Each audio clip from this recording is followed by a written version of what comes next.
So I think we'll start. Good evening, everybody. My name is Sheila Pratchka. I'm the chair of the Arts Council, and because of holding that role, I took over from Bob Collins, the chair of the trustees of the Ireland Chair of Poetry this afternoon. So this is my first official outing in that role, and what a great pleasure it is and an honour, and I look forward to working with all the trustees and the poets over the coming years.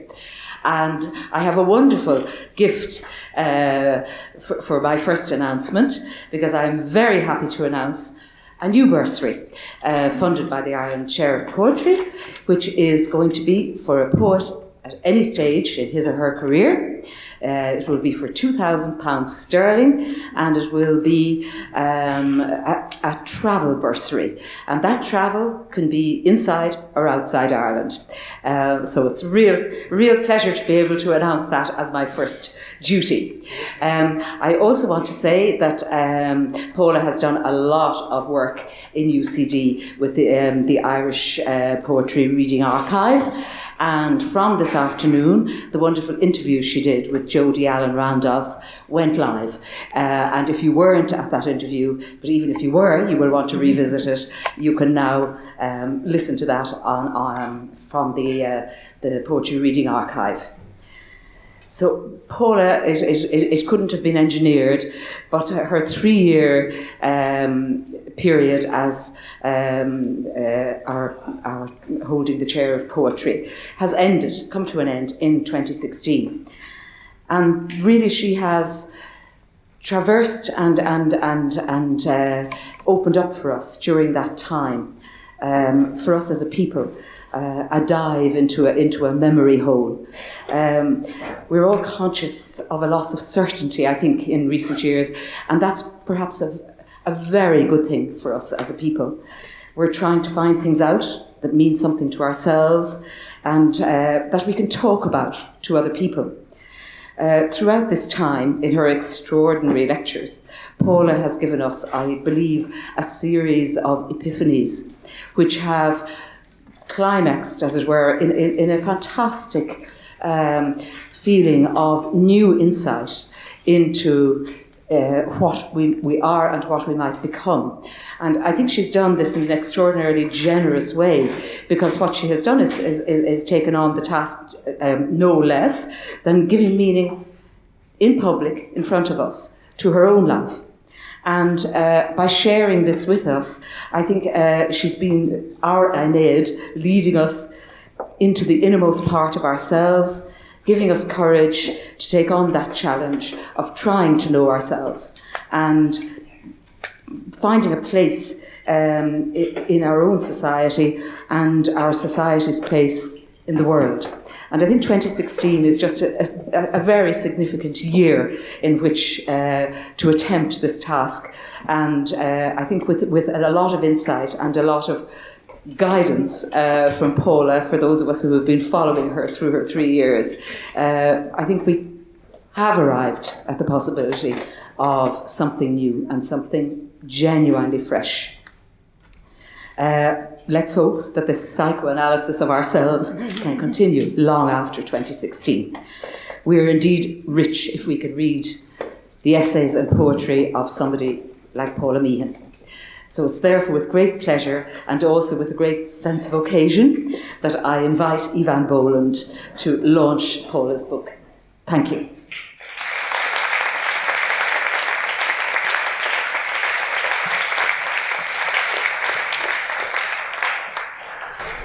Well, first of all, congratulations to Eiléan as the new Ireland professor, and to Harry, who was it before it. And it's wonderful to see that continuity here today.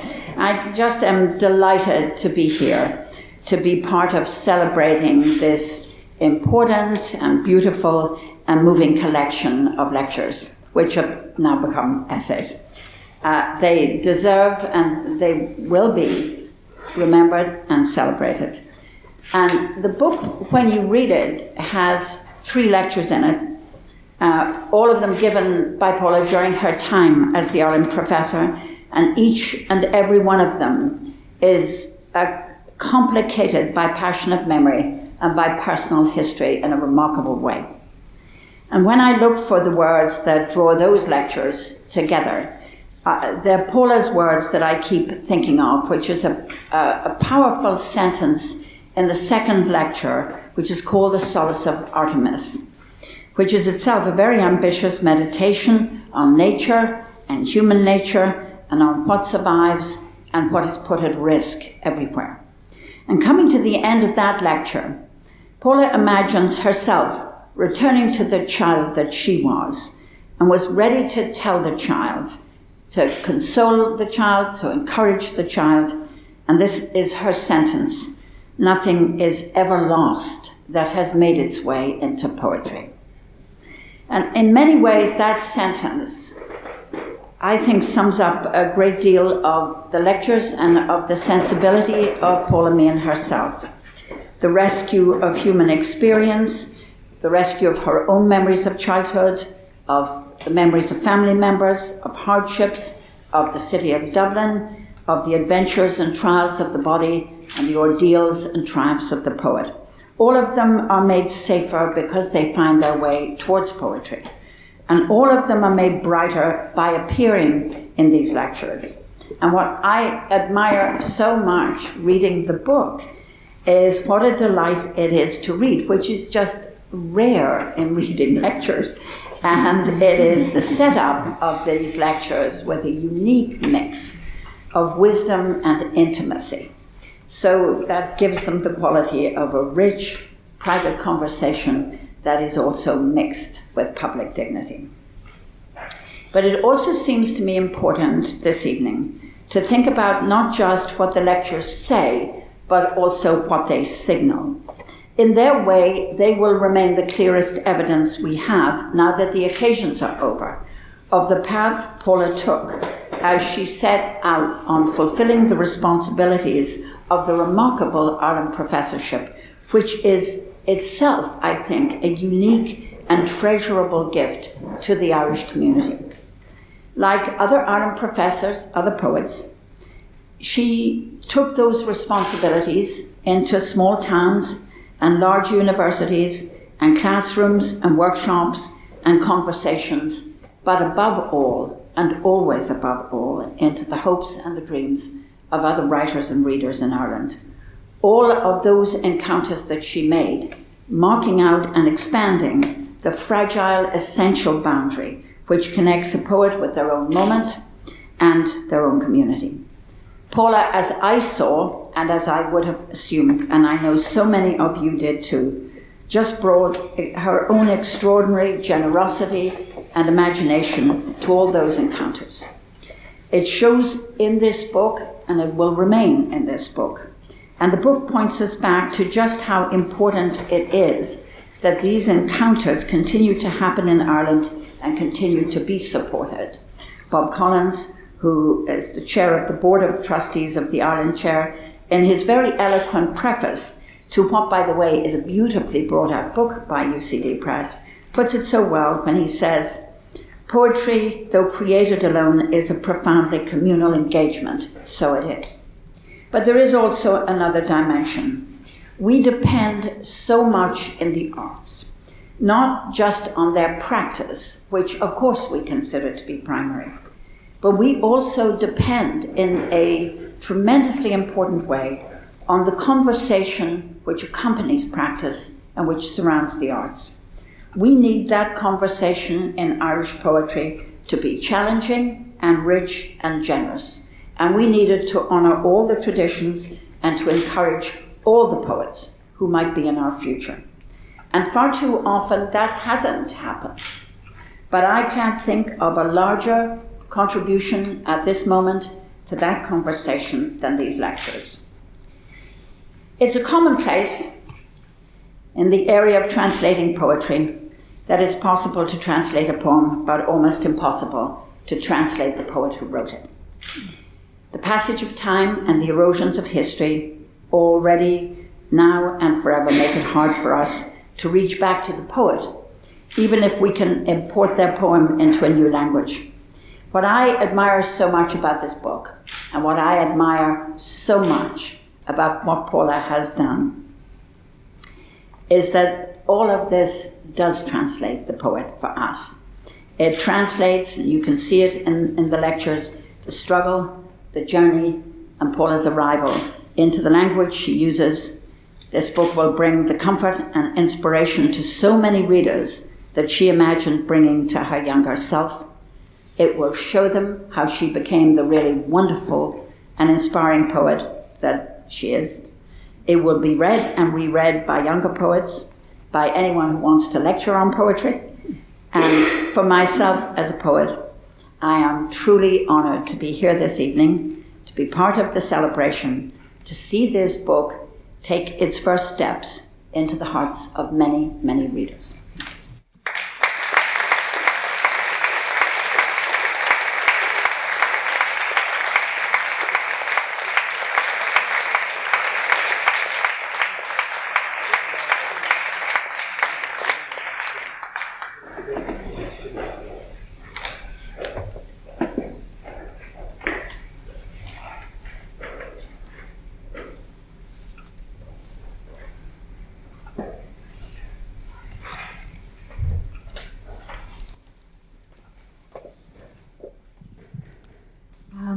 Thank you, Sheila, for introducing us and the hospitality that you and the Arts Council have provided over the 3 years.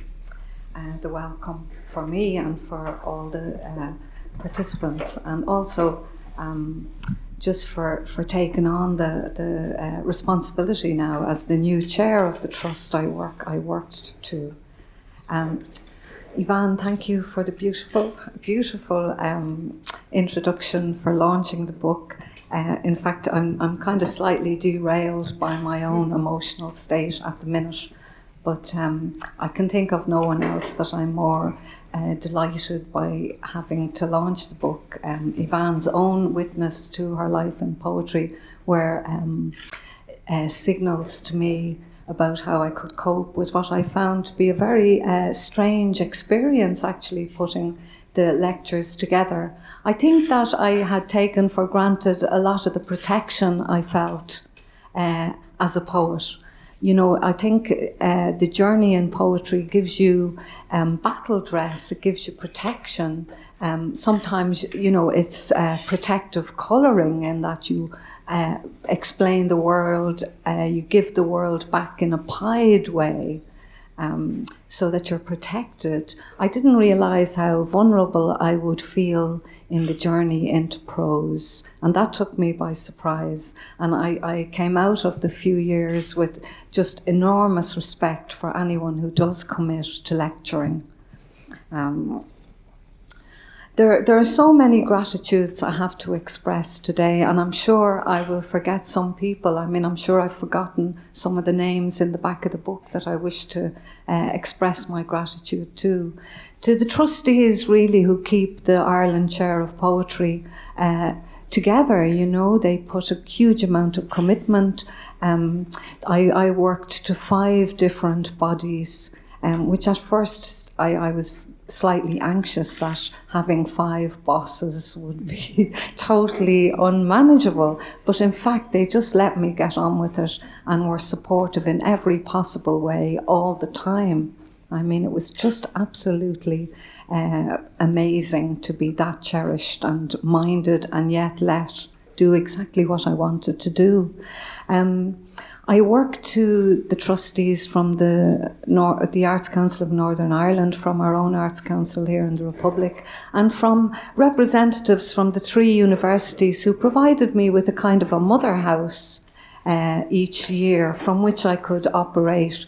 And especially those trustees who kind of guided me in the universities. Ciarán Carson, director of the Seamus Heaney Centre in the North, who has just retired from that position. And in Trinity College, Nicky Green, and then in UCD, Mary Clayton. I mean, they gave me amazing support and help. I'm delighted with the book, and with UCD Press. Noel and Damien worked tirelessly, as did Mary Clayton, in all of the intense concentration and meticulous work that goes into making a beautiful book. Niamh McCabe, as the administrator of the trust, was just there all the time at the end of the phone. Anything I asked or any strange queries I had, she was there with practical and very sound advice. So it is, the gratitudes go on. My predecessor in the chair, Harry Clifton, who's here, and Deirdre Madden, his wife, were just incredibly kind, especially at the start, with, again, very practical advice and out of Harry's own experience. And that was really important at the start, just to ground me. So it is really, I could be here with the students who came, the conversations I had in the universities and outside the universities that sometimes challenged me, usually delighted me, and made me feel that I represented poetry with capital P rather than myself, the confused person who makes the poems. I really did feel that I could trust the spirit of poetry to get me through these 3 years of very intense engagement. And I just feel so much gratitude to all the people who just came up to me and opened the conversation, always gifted me with something to take away from the conversation. So I really am delighted to be here. Theo Dorgan, who'll absolutely go mad now if I overpraise him. I live with a great editor. I have to say, his advice around these, the translation of my unwieldy piles of notes into something more stylish and finished. His help in that has just been central, and just really, really, he deserves a lot of credit, I have to say that. The lectures were dedicated to 3 women who've been great friends in my life. The first one is dedicated to Marion Dobbin, who's from Finnehy, up off the Falls Road in Belfast. And she came hitchhiking with me down to Crete when we finished at university. And I wanted to explore classical Greece. In fact, I fell in love with pre-classical Greece, with Bronze Age Crete, the Minoans, and the whole of the Eastern Aegean. The Solace of Artemis is dedicated to Katrina Crowe, our great national archivist. And again, she took me on other kinds of adventures here in the city, in her untiring work in the archives, but also in her unfailing commitment to the people of the North Inner City, especially the young mothers there who are involved in the SAIL project. And I see her commitment everywhere to people and just the great love she brings to the world. So she was really the mother bear of my second lecture. And my final lecture is dedicated to Rachel Hegarty, who's a young poet, younger than me, the next generation coming up from Finglas, who's enrolled now up in the Seamus Heaney Centre doing her doctoral work in her own poetry, as well as a dissertation. And she's involved in the TAP, the Trinity Access Programme, which is one of the great glories of the university. And she works there in the Access Programme, and she's just a fantastic woman. And she is often, in her work with refugees, the first face, the representative face of Irish education to people who come here seeking sanctuary. She's just a great woman. So I'm proud to have them for friends. I'm just going to read some of the poems out of the lectures as they appear, couple by myself and couple by others. This poem is called The Solace of Artemis, and it's the one that is in the lecture, and the poem itself is dedicated to Katrina Crowe. And Artemis is the great classical figure, but she's also pre-classical. She's an Aboriginal figure of the Greek landscape. She's the protectress of all creatures in the wild, of all creatures that give suck, including the human creature. And I think she's a wonderful figure for the times we live in. So this is called The Solace of Artemis. I read that every polar bear alive today has mitochondrial DNA from a common mother, an Irish brown bear who once roved out across the last ice age, and I am comforted. It has been a long, hot morning with the children of the machine, their talk of memory, of buying it cheap. But I, memory keeper by trade, scan time coded in the golden hive mind of eternity. I burn my books, I burn my whole archive, a blaze that sears, synapses flaring cell to cell, where memory sleeps in the wax hexagonals of my doomed and melting comb. I see him loping towards me across the vast ice field to where I wait in the cave mouth, dreaming my cubs about the den, my honeyed ones, smelling of snow and sweet oblivion. I wrote that out of research that was done at Trinity College, at Penn State University and at Oxford University, where they sampled bear bones from 27 sites around Ireland, mostly cave sites for obvious reasons. Now, the bear has been extinct here for about 9,000 years. But these bones proved, beyond a shadow of a doubt, through the mitochondrial DNA, the DNA in the mother's line, that every single polar bear alive today is descended from one Irish brown bear. I mean, we can't really think about Ireland at, peak ice 20,000 years ago when this union happened. But there's no harm in taking credit for it. So I think it was an Irish brown mother bear that saved whatever was there before the polar bears. But I love that ancient memory. I love the memory of fossils, of things caught in amber, the endurance and the way we can read the past through these fossils and through these gifts, really, from the far ancestors. I know we've been concerned this last few years with the commemorative cycle of the centenary, but I think we can learn things, important things, from the older ancestors. We've done an awful lot of damage as a species in the last 100 years. So we might have to look a little bit further back for certain kinds of wisdom. One of the sustaining poems of my own life in this city as a Dublin woman and poet has been that magnificent poem of Eavan's, Anna Liffey.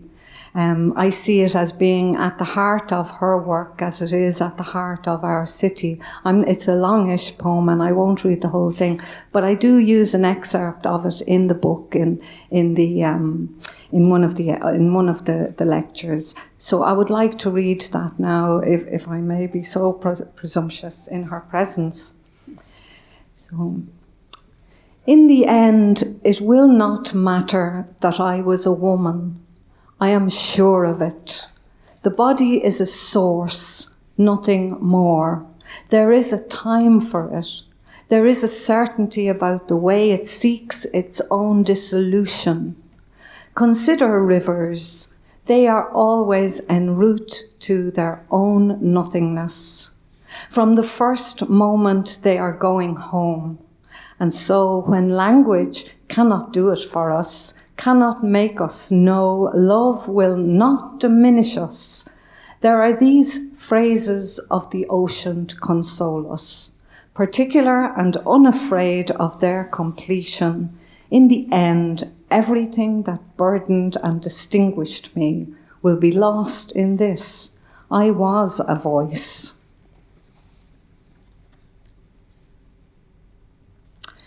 Another presence throughout these 3 years for me, a very strong presence, of course, was the shade of Seamus Heaney. I came into this work 2 weeks after he died, and the sorrow and the bereavement of that were very, very present and powerful influences in the way they were influenced how I did the job as well, in a strange way. I quite often found myself with his work, dipping into it, looking for some kind of clue, a sustenance or a clue to how I might handle different kinds of energies. And I was very always taken by something he said towards the end of his life, actually. As the current economic crash happened, he was doorstepped by a camera crew, and they asked him what advice would he have for this generation, of the tiger babies who are now facing for the first time, and it felt like, a generation, the emigrant ship and the emigrant boat again, the planes again.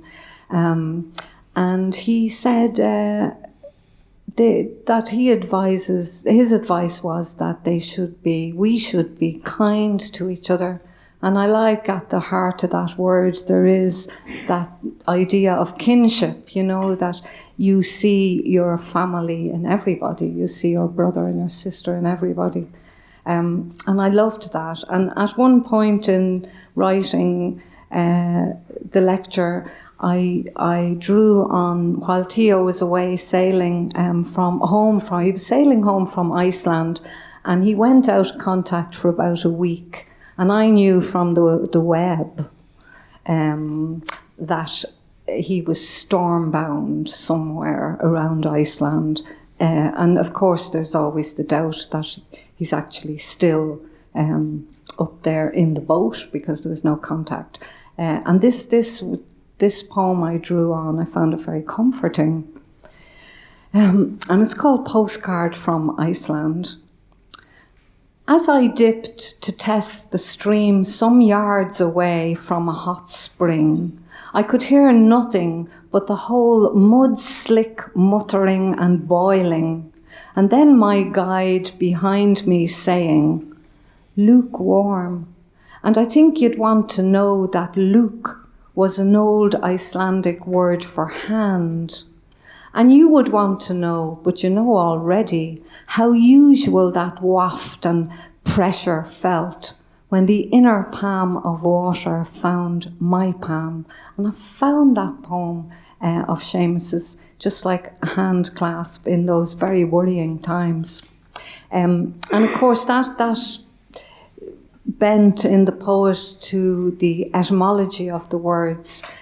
Certainly the person who first whetted my appetite for the history of the words themselves, their own discrete magic powers, is sitting here beside me. Eiléan Chuilleanáin taught me etymology when I was in my first year at Trinity College, and it really, it absolutely rooted me on this path. That great gift.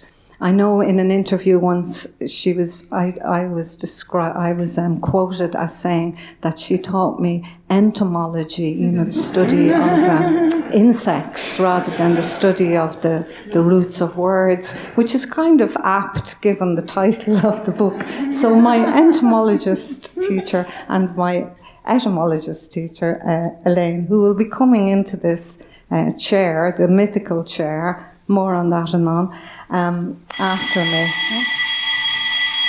Is that my time is up, is it? Gosh. So we might have to have a small break at this point. Anyway, so Eiléan, I wish you all the very best. Yeah.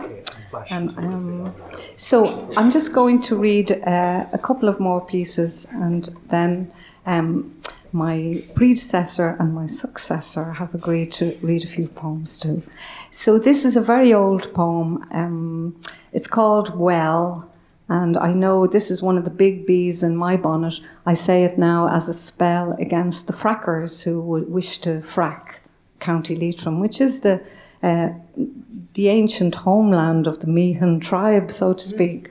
So although it was written in a time when I wouldn't have known that word, I wouldn't have heard that word. It was written towards the end of the 1980s. But now, I suppose these dangers to our resources, I think, really have to be tackled, because whatever about any ideas of nationhood we might have, the Irish nation or anything like that, if we have no land to sustain human community, then we're really in trouble.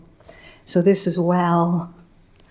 I know this path by magic, not by sight. Behind me, on the hillside, the cottage light is like a star that's gone astray.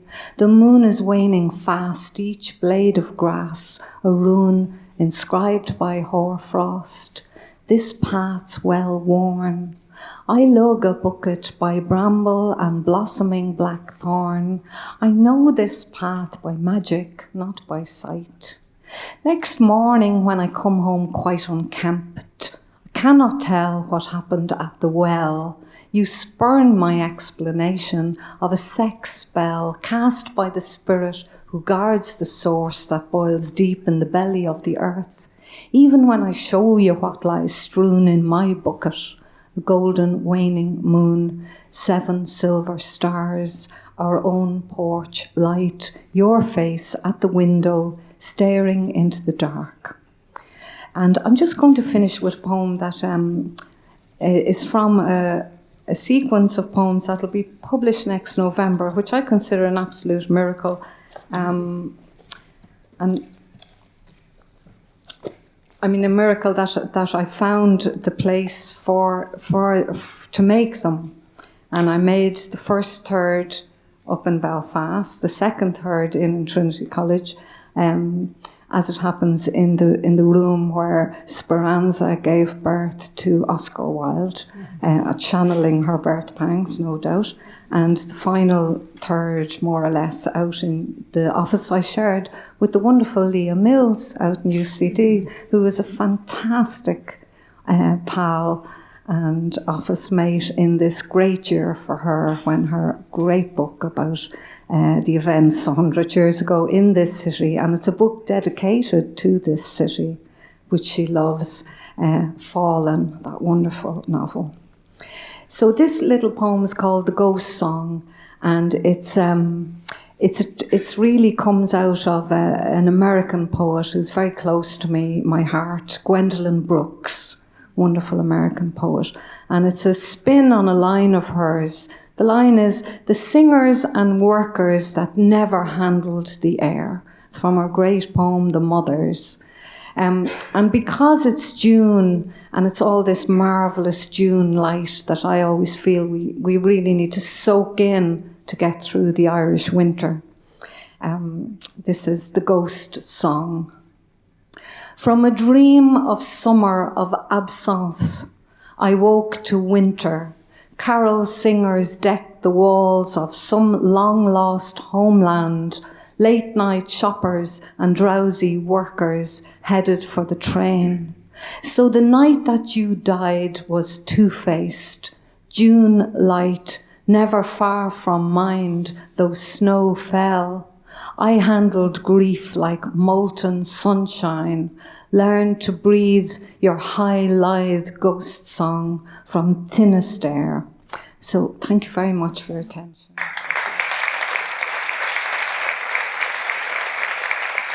I just thought I'd just say a word about what Michael Longley calls IPOP, which is the Ireland Professorship of Poetry. Wonderful brevity in that,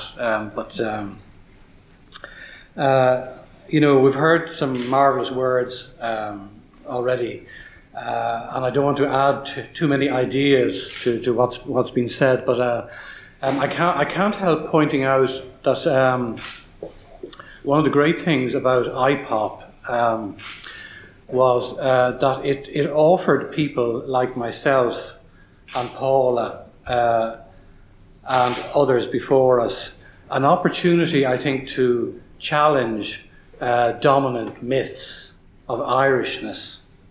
And I think Paula and I, who are much of an age, grew up at a time when Irishness was actually much more of a fixed idea than it is now. And I often think that as a poet, you could be lucky or unlucky, almost by accident of birth, in our generation, in that there was, in a sense, a ready-made space created by the tradition for some Irish poets to kind of step into quite naturally. And I think there were a set of themes and a set of preoccupations which, if you engaged with those, you were, in a sense, absorbed into what already existed as a tradition. But if you didn't, if by accident of birth you were somewhere outside those parameters, then you either had to go away from Ireland altogether, or you had to I think, submit to a kind of inner loneliness of a certain kind, and always consent to live at an angle to what was seen as a dominant tradition. And the arrival of IPOP, I think, gave people like Paula and myself, and people like Paul Durkin and Nuala Ní Dhomhnaill, and others, I think, a chance to create our own space. You know, a space which was different from that ready-made space, which added to that space. Eavan Boland has described very beautifully how Paula has created a new amalgam, if you like, which is very much her own psychic space. I don't think that space would have been conceivable, say, 50 years back.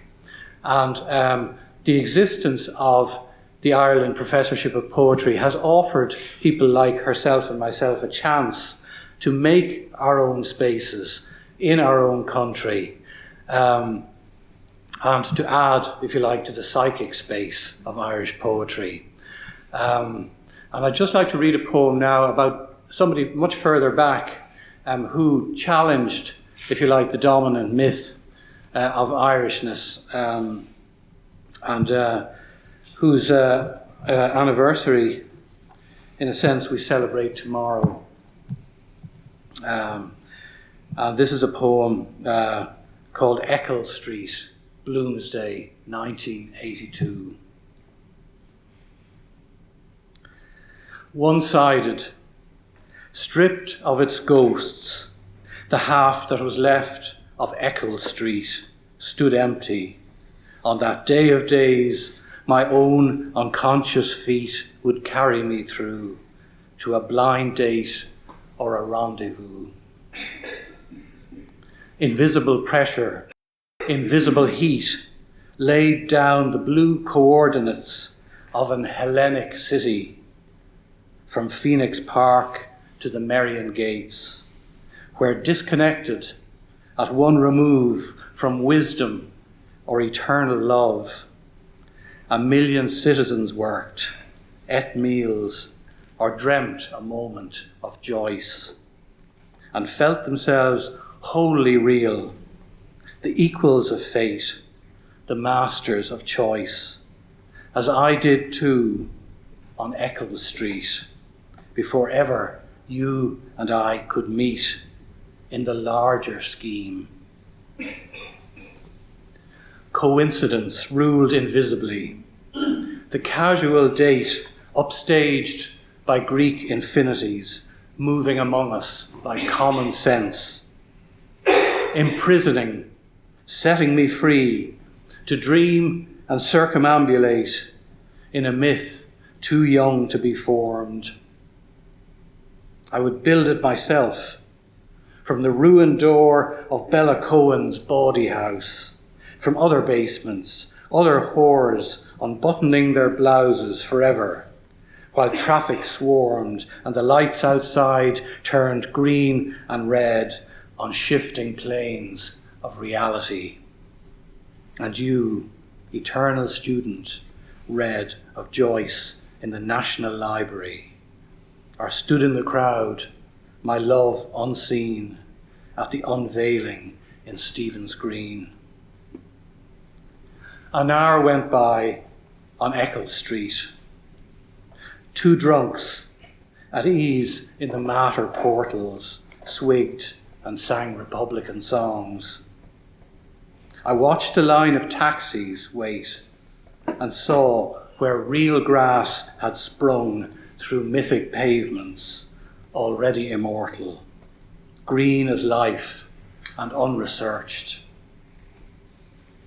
I had come only that morning from Ringsend Docks and Sandymount Church, along the arc of Odyssey, with my invisible yearning to break the circle, set myself free, as you had yours, until one day in the prefigured city, where every step is a step of fate, and recognition comes only later, we would meet, you and I, weigh anchor at last, and go away.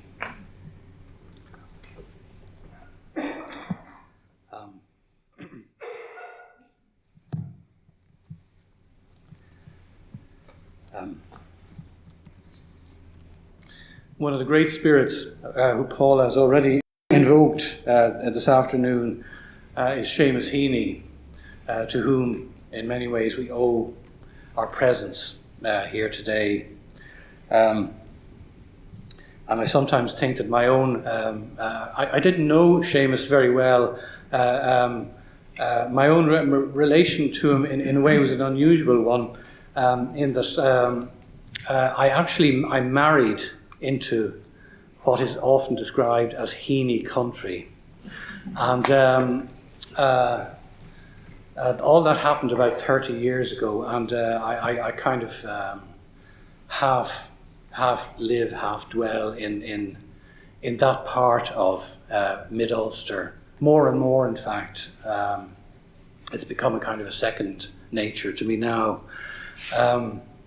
But I can only say, you know, among all the many good wishes I received when I got married in that country, there were a few cautionary words about the wisdom of it as a career move.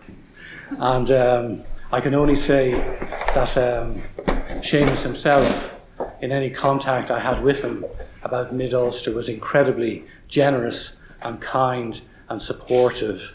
And I suppose it would be true to say, really, that, you know, writing out of mid-Ulster, as I do these days, I'm almost writing out of almost a different country or a different place, perhaps, from that which Seamus himself grew up in. I think the tensions are very different. It's a more American environment in a way than an Irish environment. It's a place where the sound of haulage is the dominant sound. And we're talking in many ways about the desolations that come from America rather than the tensions that come from sectarianism. Quite recently, my wife's mother passed away in Toom Bridge, which is on the point of outflow of Lough Neagh. And when somebody in your family dies, one of the things that you tend to think about a bit is the whereabouts of your own burial and the extent to which you're involved in this or that family, this or that place or country. And I think my own question came before me of belonging or not belonging. And I'd just like to read this poem, which tries in a way to tease out some of those things. And it's called At the Grave of Seamus Heaney. Balahi Churchyard, County Derry. Because I know the territory and have lived here all these years by my own lights, I let myself in by rights, but carefully, lest my presence breed disquiet. A raised catafalque of clay, a chain link fence, your self-defense from the living shadow of the dispossessed, the critic in the long grass of Arcadia. Birds in a bush, the twittering mesh of the inarticulate, in mist nets, skeins of language, brought to hand in no man's land. For your pains, thank you.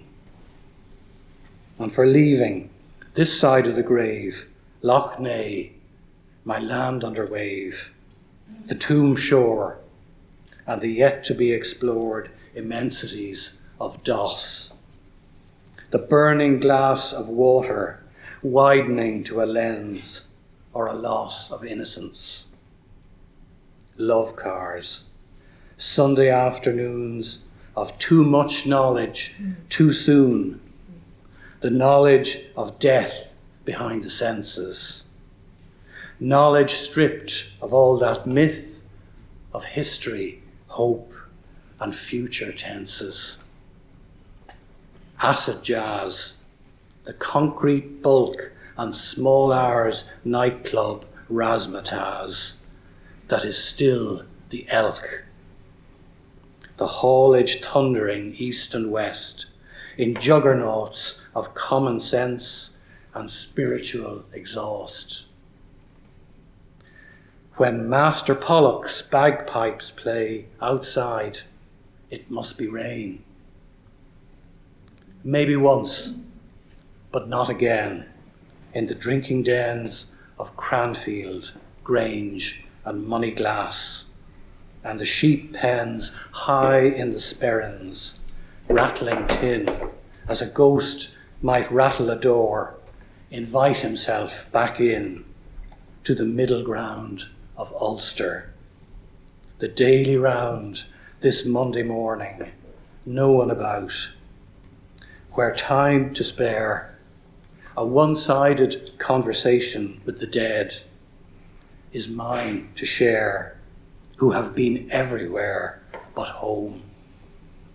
With the fleshers, eelmen buried here, the cattle doctors way back when, the scullions, the Lavertys, the Haulier Mackerlane, the Heaneys, Devlins, set in stone, the local names, to whom one day I just may add my own.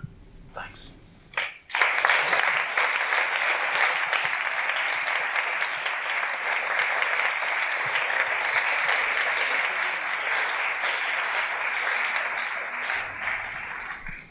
Well, I'm delighted to be here to compliment Paula. That's what I set out to do. I didn't intend to be late and disrupt the proceedings, at least by my strange absence turning into presence. I don't know anything about this post, actually, so I'm not going to say anything about its significance. It's all going to be a surprise to me. I'm going to read two poems, though. The first is, I suppose, a tribute to this scholarly neck of the woods in Dublin. It's a poem that was written for a book on the possessions of the National Museum, and it's called A Gift, and it's imagining somebody who has, for obscure reasons, saved a manuscript and finally manages to get to read it. Sometime, shall we say, between 800 and 1200 AD. The Gift. A hand rooted in a pocket of leather and old fur, it seemed, jingled all the syllables till, offering the gift, reaching out, it slackened its hold. The girl's hand, stretched and grasped, kept the gift safely, walking all 3 days and 3 nights along dry paths, past closed houses, fields of thistles and empty barns. It was enfolded, covered, tucked neatly away in its Latin, clasp and hasp, severe and entire, the beasts embracing, their jaws clenched, the human-headed manticore and the jealous angels watching. She kept them from tearing her, nights, repeating rhymes of ablatives, prepositions. She saw a gate before her. There was work and food and a place to sleep. She waited still for the urgent moment when she would open the clasp, the day when the deadlines could all go hang, while for hours till dark she handled pages, reading the words out loud. And the second poem I'm going to read is a memory of my sister, and it's actually also a poem, I suppose, about tradition and handing over. It's about the moment when my sister was going to have to play the violin in a long black skirt and then come down some rather precipitous stairs. And she was terrified that she'd fall and break the violin, and nobody could advise her until my grandfather suddenly got up and minced and mimed exactly how his mother had managed a long skirt coming downstairs. So it morphs into being a poem about her death, about my sister's death. It's called The Skirt. The young girl standing at the head of the long staircase with her long full skirt of black lace embroidery holds her precious fiddle, her long slim bow in her right hand. She has never, nobody alive in this town has ever seen a woman descending stairs with such a fullness of cloth, managed or knows how it's done.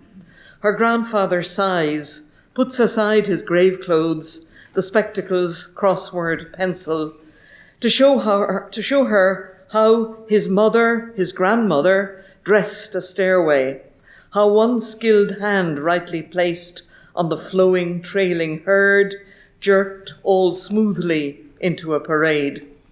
She starts to make her way down, and the risers behind her all flower in shiny blackness, glitter in gaps of lace, follow her down along, and when she reaches the floor, it opens.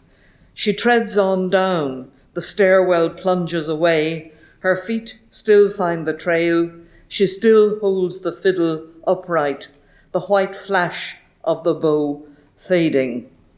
So, Paula, I hope you enjoy your liberty, and now that you have nothing to do, you'd better get on with writing poetry. Thank you very much.